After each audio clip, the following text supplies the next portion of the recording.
बिस्मिल्लाहिर्रहमानिर्रहीम and welcome back. तो इस वीडियो में हम पढ़ेंगे एंडोकार्डाइटिस क्या होता है। जैसा कि आपको पता है, हार्ट की हमारे पास 3 लेयर्स होती हैं। जो सबसे इनर मोस्ट लेयर होती है उसका नाम होता है एंडोकार्डियम, उसके बाद मायोकार्डियम और उसके बाद आती है हमारे पास जो सबसे आउटर मोस्ट लेयर होती है उसका नाम पेरिकार्डियम। तो जो हमारे पास एंडोकार्डियम होती है ना, वो हमारे पास वेल्व्स जो होते हैं ना, हार्ट के वेल्व्स, उनके साथ डायरेक्टली लिंक होती है। ठीक है, और ये सबसे म्यूरल सर्फिस होती है, यानी इनर मोस्ट सर्फिस होती है। तो हमारे पास एंडोकार्डाइटिस क्या है, इसकी इन्फ्लेमेशन है। ठीक है, इन्फ्लेमेशन है एंडोकार्डियम की। ठीक है, और अगर ये इन्फेक्टिव होगी ना, मतलब इन्फेक्टिव एंडोकार्डाइटिस होगा, तो इसमें हमारे पास माइक्रो ऑर्गेनिज्म जो होगा वो यूजुअली क्या होगा, बैक्टीरियाज हो सकते हैं या फंजाइज हो सकते हैं, ये आपने याद रखना है। ठीक है, इन्फेक्टिव एंडोकार्डाइटिस इन्फ्लेमेशन है एंडोकार्डियम की और हमारे पास हार्ट वेल्व्स की। ठीक है, एंडोकार्डियम की, कार्डियम प्लस हार्ट वेल्व्स की इन्फ्लेमेशन है। ठीक है, हार्ट वेल्व्स की स्पेसिफिकली जो इन्फ्लेमेशन होती है उसको वेल्वुलाइटिस बोलते हैं, बट हम एंडोकार्डाइटिस में इसकी इन्फ्लेमेशन को भी इंक्लूड करते हैं।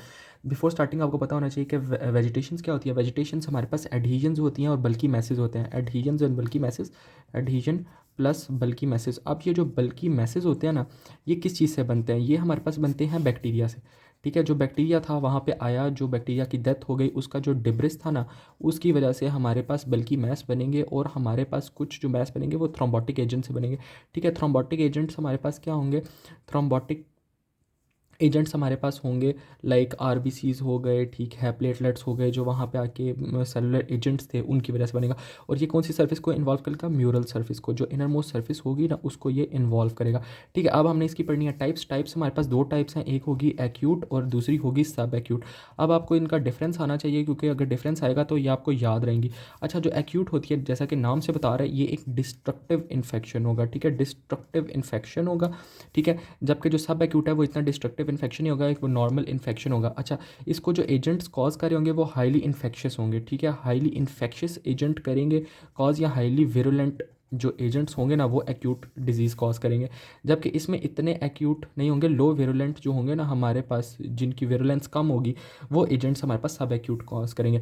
अच्छा, इसमें आपने एक बात याद रखनी है कि जो एक्यूट डिजीज़ था ना, उसमें जो हार्ट होगा ना प्रीवियसली, वो नॉर्मल हार्ट को इफेक्ट करेगा। ठीक है, हार्ट यूजुअली नॉर्मल होगा इसमें। जबकि जो सब एक्यूट इन्फेक्शन होता है वो यूजुअली हमारे पास कौन से हार्ट में होता है, डैमेज हार्ट। वो हार्ट जिसमें ऑलरेडी हमारे पास किसी किस्म का नुकसान हुआ हो, फॉर एग्जांपल उसको क्रोनिक रोमेटिक फीवर था, या किसी किस्म का वेल्वुलर डिजीज़ था, या कोई और प्रॉब्लम थी उसकी वजह से। अच्छा, ये हमारे पास करेक्ट नहीं हो सकता, क्योंकि इसकी इतनी थेरेपीज़ नहीं है, क्योंकि ये एक डिस्ट्रक्टिव है, ये सब कुछ डिस्ट्रॉय कर देता है, तो ये रिकवर होना मुश्किल है।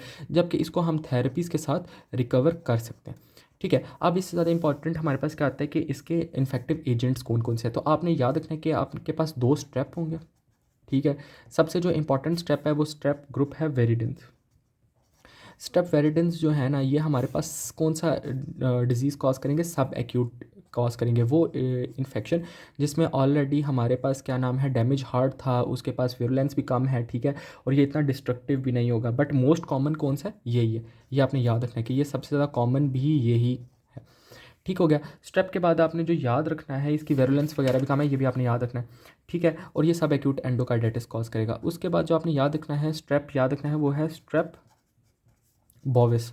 ठीक है, स्ट्रेप बोविस जो है ना, वो हमारे पास क्या नाम है, हमारे पास ये कॉज करेगा एंडोकार्डाइटिस। बट ये एंडोकार्डाइटिस उन लोगों में कॉज करेगा जिनमें कोलोरेक्टल कैंसर था। ठीक है, कोलोरेक्टल कार्सिनोमा था, कोलोरेक्टल कार्सिनोमा था जिनमें, उनमें ये हमारे पास डिजीज़ कॉज करेगा। ठीक है, कोलोरेक्टल कार्सिनोमा। उसके बाद आपने 2 स्टेप याद रखना है, स्टेप ऑरियस। ठीक है, स्टेप ऑरियस जो है ना, ये हमारे पास आईवी ड्रग अब्यूज़र्स में बहुत ज़्यादा कॉमन है। ठीक है, ये कॉमन किन में, आईवी ड्रग अब्यूज़र्स, जो लोग आईवी ड्रग अब्यूज़ करते हैं ना। ठीक है, ड्रग अब्यूज़र्स, अब्यूज़, ठीक है, ड्रग अब्यूज़र्स में ये हमारे पास ज़्यादा कॉमन है। ठीक है, आईवी ड्रग अब्यूज़र्स। और ये कौन सी वैल्व को ज़्यादा इन्वॉल्व करेगा, ट्राइकस्पिड, ट्राइकस्पिड वैल्व को ज़्यादा इन्वॉल्व करेगा। अच्छा, स्ट्रेप के बाद जो हमारे पास आता है वो एक और स्टेप है, उसका नाम है स्ट्रेप एपिडर्मिटिस, एपिडर्मिटिस। और ये हमारे पास आपने याद रखना है, प्रोस्थेटिक वेल्व जो होंगे ना, प्रोस्थेटिक वेल्व्स, ये उनको इन्वॉल्व करेगा। और इसके साथ यूजुअली कुछ फंजाइज भी होते हैं हमारे पास। ठीक है, और प्लस ग्राम नेगेटिव जो होंगे ना, बेसिलाइज। ठीक है, वो भी हमारे पास प्रोस्थेटिक वाल्व डिजीज़ कॉज करते हैं, ठीक है, उन प्रोस्थेटिक वाल्व्स को इन्वॉल्व करते हैं। उसके बाद आपने जो एक और ऑर्गेनिज्म याद रखना है वो है हैक, HECEK, ठीक है। इसमें हमारे पास कौन कौन से का, H for haemophilus, A for actinobacillus, उसके बाद हमारे पास क्या नाम है, C फॉर आ जाएगा हमारे पास कार्डियो बैक्टीरियम, उसके बाद इकिनेला और K फॉर किंगेला, ठीक है। किंगेला ये वाले जो हमारे पास है ना, ये हमारे पास क्या कॉज करेंगे, ये हमारे पास नेगेटिव ब्लड कल्चर देंगे, ठीक है, ये आपने याद रखना है। मैं दोबारा नाम रिपीट करता हूँ, हीमोफिलस आ जाएगा, एक्टिनोबैसिलस आ जाएगा, कार्डियो बैक्टीरियम आ जाएगा, उसके बाद एकिनेला आ जाएगा और किंगेला आ जाएगा, ठीक हो गया। अब अगले में हम इसकी पढ़ते हैं पैथोजेनेसिस क्या है। तो पैथोजेनेसिस हम पढ़ते हैं, पैथोजेनेसिस में ये होगा कि पैथोजेनिक जो इसके फैक्टर्स हैं वो दो फैक्टर्स हैं, एक हो हीमोडायनेमिक फैक्टर और एक एडहेरेंट फैक्टर। हीमोडायनेमिक फैक्टर जो होता है ना, ये होगा, इसमें ये होगा कि हमारे पास क्योंकि एबनॉर्मल ब्लड फ्लो था ना, एबनॉर्मल ब्लड फ्लो था वेल्व्स के पास, ठीक है, वेल्व्स के पास जब एबनॉर्मल ब्लड फ्लो था तो वहाँ पे क्या हुआ, एंडोथीलियल डैमेज होना शुरू होगी, एंडोथीलियल इंजरीज होना शुरू होगी, एंडोथीलियल डैमेज होना शुरू होगा।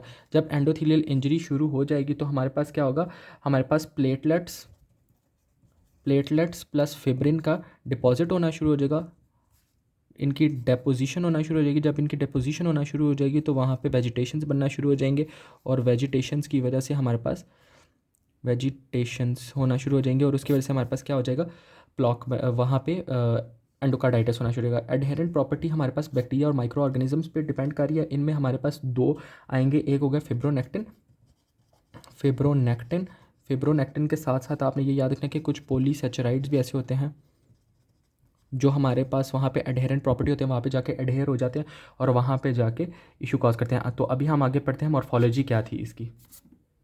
तो मॉर्फोलॉजी में हम पढ़ेंगे एक्यूट की अलग पढ़ते हैं और सब एक्यूट की अलग पढ़ते हैं। पहले हम ग्रॉस मॉर्फोलॉजी में पढ़ेंगे। ग्रॉस मॉर्फोलॉजी में ये होगा, सबसे पहले हमें वेजिटेशंस नज़र आ रही होंगी, ठीक है। वेजिटेशंस कैसी होंगी, एक्यूट में ये होंगी बल्कि वेजिटेशंस होंगी, बल्कि प्लस फ्राइबल होंगी वेजिटेशंस, ठीक है। और हमारे पास ये होंगी कि वो पूरा का पूरा जो वेल्व का जो ऑर्फिस था ना उसको ब्लॉक कर रही होंगी, ठीक है, उसको ब्लॉक कर रही होंगी। जबकि इसमें हमारे पास लेस फ्राइबल होंगी, ठीक है, लेस बल्कि होंगी। और दूसरा ये होगा कि ये हमारे पास ऑर्फिस को ब्लॉक नहीं कर रही होंगी, ऑर्फिस को ब्लॉक नहीं करेंगी। सेकेंडली आपने ये याद रखना है कि हमारे पास क्या होगी यहाँ पे डिस्ट्रक्शन, क्योंकि एक्यूट में बहुत ज़्यादा होती है, तो यहाँ पे क्या होगी, रैपिड डिस्ट्रक्शन हमें नज़र आ रही होगी। रैपिड डिस्ट्रक्शन किस किस चीज़ की होगी, यहाँ पे हमारे पास कॉर्डा टेंडिनाइस से उनकी डिस्ट्रक्शन होना शुरू होगी, पेपिलरी मसल्स की डिस्ट्रक्शन होना शुरू हो जाएगी, इवन वेल्व जो बना हुआ था उसके लीफलेट्स थे उनकी भी डिस्ट्रक्शन होना शुरू हो जाएगी। जबकि जो एक्यूट है उसमें हमारे पास डिस्ट्रक्शन लेस कॉमन होती है, ये आपने याद रखनी है, लेस कॉमन डिस्ट्रक्शन हमारे पास होगी, इतनी ज़्यादा नज़र नहीं आएगी। दूसरी बात जो आपने याद रखनी है कि यहाँ पे ना एक रिंग एब्सेस बन जाएगी, ठीक है, म्यूरल सरफेस पे एक रिंग एब्सेस बनना शुरू हो जाएगी, ठीक है। रिंग एब्सेस की वजह से ये होगा कि हमें ना वहाँ पे एक जो वेल्व है ना उसके आगे पीछे इस तरह की एक रिंग नज़र आना शुरू होगी जो कि पूरे वेल्व को सराउंड कर होगी। ये बीच में अगर वेल्व था ना, ये पूरा वेल्व था, ये वेल्व था, तो इसके आगे पीछे एक रिंग एब्सेस बनना शुरू होगी। जबकि इसमें हमारे पास जो सब एक्यूट होता है उसमें रिंग एब्सेस नहीं बनती, ये याद रखना, इसमें रिंग एब्सेस नहीं होगी। सेकेंडली अब हम पढ़ते हैं माइक्रोस्कोपिक फीचर्स क्या थे। माइक्रोस्कोपिक, ठीक है, माइक्रोस्कोपिक में आपने याद रखना है कि जो एक्यूट है ना उसमें हमारे पास किसी किस्म की भी इन्फ्लेमेशन नहीं होगी, मिनिमम इन्फ्लेमेशन होगी, ठीक है, मिनिमम इन्फ्लेमेशन होगी, इन्फ्लेमेशन इतनी ज़्यादा नज़र नहीं आएगी, ठीक है। और हमारे पास क्या होगा कि लार्ज नंबर ऑफ ऑर्गेनिजम्स मिलेंगे, बहुत ज़्यादा हमारे पास माइक्रो ऑर्गेनिजम्स मिलेंगे, ठीक है। और माइक्रो ऑर्गेनिजम्स के साथ साथ क्या होगा, हमें फिब्रिन बहुत ज़्यादा मिलेगा, प्लस प्लेटलेट्स बहुत ज़्यादा मिलेंगे, ठीक हो गया। जबकि जो सब एक्यूट है उसकी माइक्रो में हमें क्या नज़र आएगा, ग्रैनुलेशन नज़र आएगी, इन्फ्लेमेशन बहुत ज़्यादा नज़र आएगी, ठीक है। और हमारे पास क्योंकि ये ऑलरेडी डैमेज हार्ट में सब एक्यूट होता है तो हमारे पास ग्रैनुलेशन भी नज़र आएगी, क्रोनिक इन्फ्लेमेशन भी नज़र आएगी हमारे पास। और क्रोनिक इन्फ्लेमेशन के साथ क्या होगा, फाइब्रोसिस भी हुई होगी, और फाइब्रोसिस प्लस हो सकता है कि कैल्सिफिकेशन भी हुई हो, ठीक है, कैल्सिफिकेशन भी हमें नज़र आएगी। सेकेंडली अब हम इसकी कॉम्प्लिकेशंस देख लेते हैं कि कॉम्प्लिकेशन क्या क्या होगी और क्या क्या हो सकती है, ठीक है। अब क्योंकि बैक्टीरिया का इन्फेक्शन है तो बैक्टीरिया हो सकता है कि हमारे पास ब्लड में चला जाए और बैक्टीरियमिया हो सकता है कॉज हमारे पास, ठीक है, और वो परसिस्टेंट हो सकता है। हमारे पास टिश्यू डिस्ट्रक्शन होगी, टिश्यू डैमेज होगा, ठीक है।